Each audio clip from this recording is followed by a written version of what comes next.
Okay, let's talk about Crispy Thumper, Dissonant Guitar, and Lazy Eye, and how I use them in the EDM Volume 1 demo. In fact, this is the second time I've used Dissonant Guitar already. I think I mentioned before that I really like this one, and I think that's a testament right here. I've used it twice so far. So let's see what this clip says.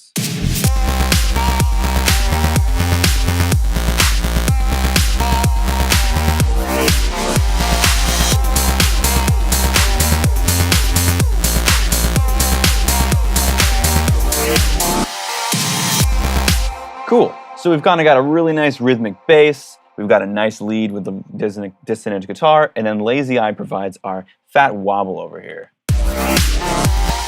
Cool. All right, so let's check the MIDI. Let's see, Crispy Thumper MIDI, C minor lick, C. So we have C, E minor, or I'm sorry, C, D sharp / E flat, F, and then A sharp, C, D sharp, and A sharp. So just a simple lick in C minor. You can copy that if you want to. And so something to note here is that you'll see I have a sine wave bass underneath Crispy Thumper. And that was simply because I wanted to give it a little bit more fatness on the low end, not just because I kind of like doing that kind of stuff sometimes. So let's hear what this is. So all I did to do that was actually duplicate my Crispy Thumper and then just change my wavetables to be sine waves and get rid of everything else. So it kept the same rhythms, and then I just left it as a sine wave. So underneath of it, we have the support like this. And I cut off the lows on the Crispy Thumper itself so the sub bass can really come through.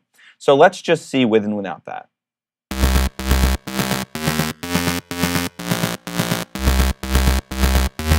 So you can see super fat when it comes in like that. That was just my way of controlling the lows, and that's a technique that you can do with any of your instruments. It's a really fun, really nice way to make sure that you have an impactful, supportive, and present low end, sub end, really, no matter what is going on above it.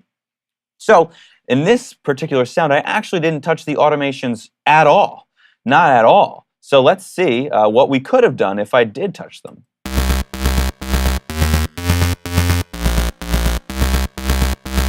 Oh, I know this is going to be a big world we're just about to jump into right here, but let's spend a minute on this.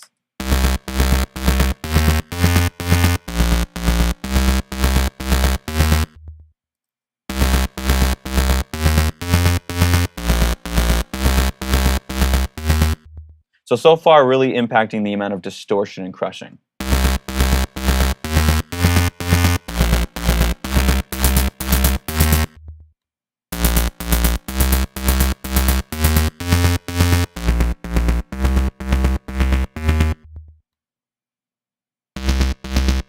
Oh, I like that one.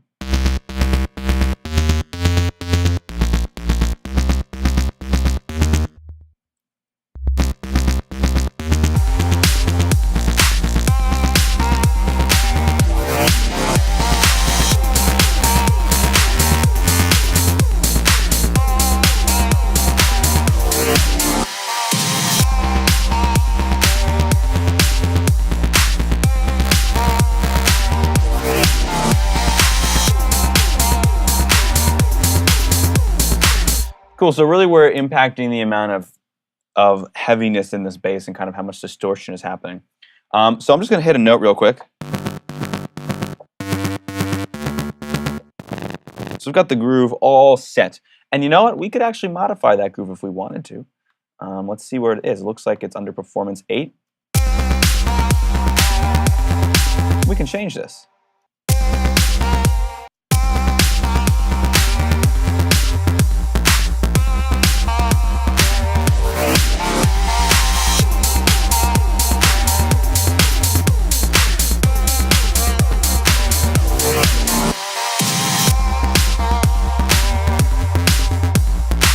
So that's a really quick way that we can begin to take any of these presets and make them our own, which is super cool. That was just a really quick tip right there.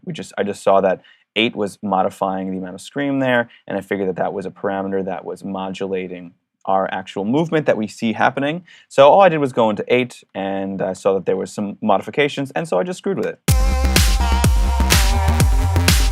And that's a cool new rhythm right there. Okay, so that's Crispy Thumper. Let's check out Dissonant Guitar and how I use that one. C, A sharp, G, C, A sharp, G, and then a climb up, F, G, A sharp, C.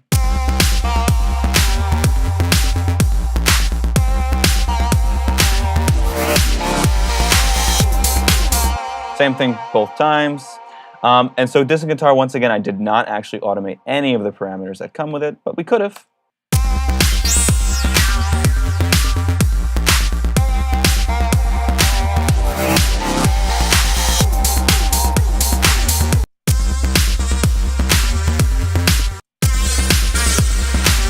Oh, FM totally changes it. Which, if you've seen my video on Dissonant guitar, you'd already know that.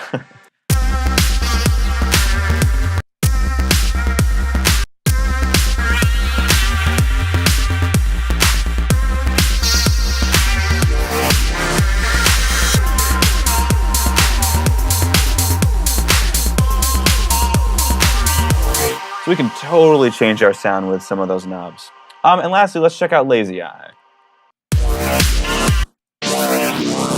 So this one, I once again did not automate anything. So that's just the typical sound, the two notes, I just did octaves, C and C. That's it. But let's see what we could have done.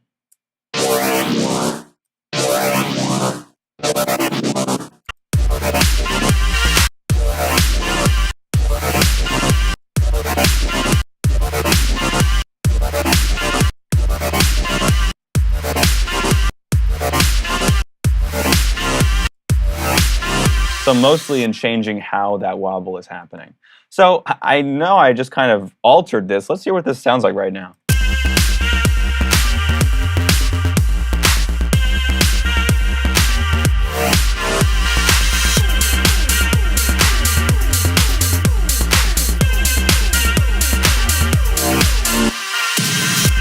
So I think we could actually find an even cooler texture for Dissonant guitar. I think that really, honestly, if I had made the most of this, I should have automated the cutoff here.